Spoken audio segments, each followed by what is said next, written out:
Hello everybody, my name is Rebecca and I work here at Old Sturbridge Village as the Collections Manager and Curator of Textiles. And today I was going to talk to you about one of my favorite subjects, which is how we house and care for all of the objects in our collection.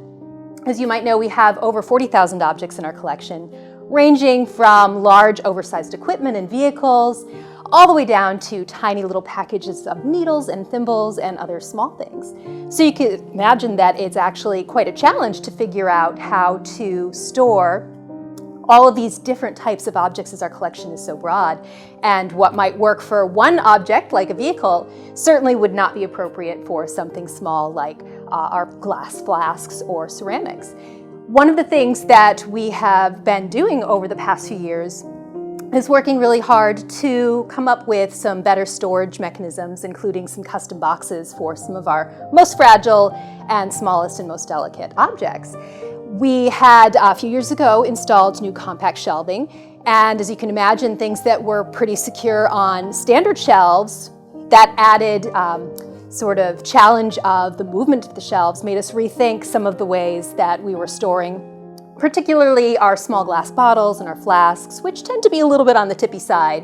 And we certainly didn't want them on the shelves having any movement and falling off the shelves or toppling into one another. So one of the things that we did is we came up with not a full box, but a custom tray for these objects that we were most concerned with, and used some nice sturdy coroplast with individual compartments inside, cushioned with ethafoam, so that as these are sitting on the shelves, while the shelves are being cranked and moving, we don't have any movement or any sort of worry that the glass might fall off the shelf or might fall over on the shelf.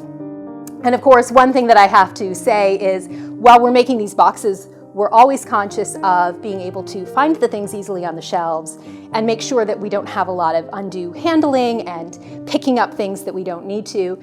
So we've also been trying very hard to create labels on the shelves, create labels on the boxes, and tag as much as we can so that we can identify the object we're looking for without having to handle everything else on the shelf. One of the other reasons why we started putting more things in boxes was because we were concerned for the smallest things. Obviously, on open shelves, little tiny objects could easily get lost, get misplaced, get jostled around.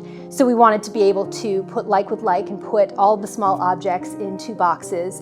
So one of the boxes that we did here is a box of our art supplies. So small paints and paintbrushes and watercolors all neatly nestled into trays in that box, labeled on the outside so we know exactly what's inside. And then we don't have any worry of those small bits and pieces getting lost on the shelves. One of the other reasons why we started going to some sturdy boxes is to maximize the space on the shelves as well, and it allows us to stack very neatly. This one is a box full of our small art and miniatures, and the art and miniatures have been stored in plastic boxes wrapped in tissue paper and kind of in very bulky boxes.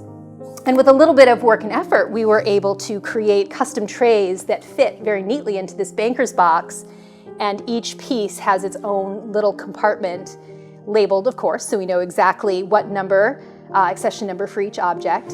And we found that with a little bit of work, we could stack quite a few trays neatly in this box, and all very well organized. We do use a combination of off-the-shelf boxes from archival suppliers. So for instance, this banker's box is one that is a standard size.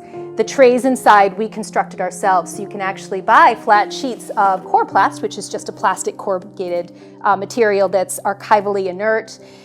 It is something that is safe for archives and for objects. And it's also something that actually bends very well. All you need to do is score it a little bit and you can bend it into any shape that you need. So with a little bit of time and creativity, we were able to modify an off-the-shelf box for our needs. In other cases, we needed to create a custom box all on its own, especially when we're dealing with our oversized needlework and realizing that a lot of it is so large, there isn't a box that you can buy that's quite the right dimensions or big enough. So in the case of our needlework here, we ended up making out of, again, another archival material, this blue board, which is acid-free and again inert and safe for objects. We measured and measured again and created a box that was just big enough to fit our needlework here.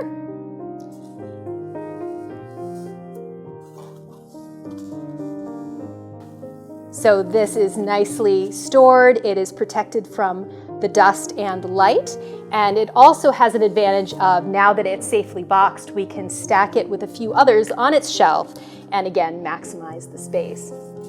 So these are just a few of the ways that we have been working to rehouse certain objects in our collection, to try and maximize our storage space, to make sure the objects are safer, and to also make sure that the objects are well organized so that when we're looking to put an exhibit up, we know exactly where to go on the shelf for the object that we're looking for.